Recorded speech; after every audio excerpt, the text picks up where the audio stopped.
నా పేరు స్వాతి. నేను మాచర్ల నుంచి వస్తున్నాను.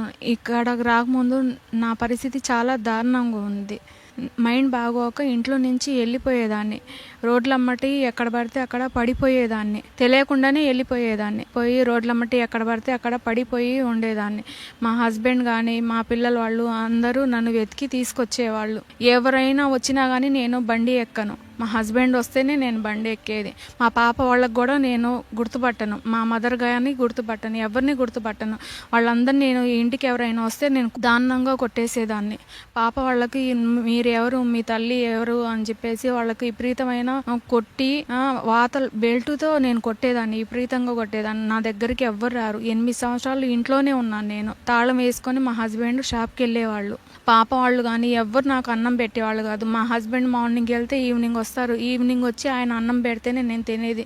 స్లీపింగ్ టాబ్లెట్ ఇచ్చేసి నాకు పండుకోబెట్టేవాళ్ళు. 8 సంవత్సరాల నుంచి నేను అలానే బాధపడ్డాను.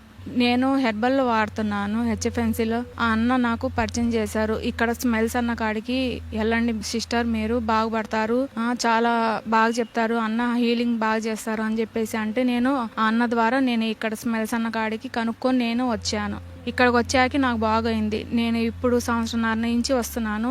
ఇప్పుడు దాకా నేను ఇంట్లో నుంచి వెళ్ళిపోవట్లేదు. నేను షాప్కి వెళ్తాను. మా పాప వాళ్ళ కాలేజ్ కాడికి లంచ్ తీసుకెళ్తాను. చాలా బాగుంటుంది. ఇప్పుడు ఇక్కడికి వచ్చాక బాగున్నా. నేను అంతకుముందు నా పరిస్థితి చాలా దారుణంగా ఉండేది. మెంటల్ అని చెప్పేసి ముద్రేసేసారు నాకు. అంతకుముందు ఎవరు రారు మా ఇంటికి. ఇప్పుడు అందరు వస్తున్నారు, అందరు మాట్లాడతారు. ఇప్పుడు బాగా అయ్యాక మాట్లాడుతున్నారు. నేను మెంటల్ అని చెప్పేసి ఇంటికి రావాలంటేనే భయం.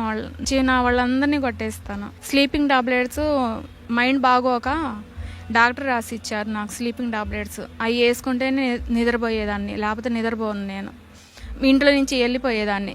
ఆ స్లీపింగ్ టాబ్లెట్ లేకపోతే ఇంట్లో నుంచి వెళ్ళిపోయి టీ షాప్ కాడ నించొని టీ ఇవ్వండి, నాకు తలనొప్పి వస్తుంది, నేను తలనొప్పి భరించలేను అని చెప్పేసి టీ అడుక్కొని వాళ్ళ కాడ డబ్బులు తీసుకొని నేను తాగేదాన్ని.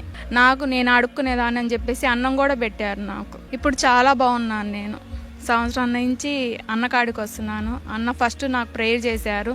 అన్న నా పరిస్థితి ఇది అని చెప్పేసి నేను చెప్పాను అన్నతో. ప్రేయర్ చేశాక నేను ఇప్పుడు 1.5 సంవత్సరాల కాడి నుంచి నైట్ పూట ఒక్క రోజు కూడా నేను బయటికి వెళ్ళింది లేదు. అందరు ఆడవాళ్ళలాగానే నేను బాగా తిరుగుతున్నాను. ఎక్కడికి వెళ్ళాలంటే అక్కడికి వెళ్తున్నాను. నెలకొకసారి అన్న కాడికి వస్తాను, ప్రేయర్ చేయించుకుంటాను. ఫిట్స్ లేవు. ఇప్పుడు నా కిడ్నీ ప్రాబ్లం లేదు. మైండ్ బాగానే ఉంది. చేతులు కోసుకున్నాను నేను. ఇప్పుడు ఏం కోసుకోవట్లా నేను. ఇప్పుడు చాలా బాగున్నాను. నేను షాప్ కూడా వెళ్తున్నాను. నేను షాప్కి వెళ్తాను, కాలేజ్ కాడికి వెళ్తాను, లంచ్ ఇస్తాను. పాప వాళ్ళకి లంచ్ ఇచ్చి నేను షాప్కి వెళ్ళిపోతాను.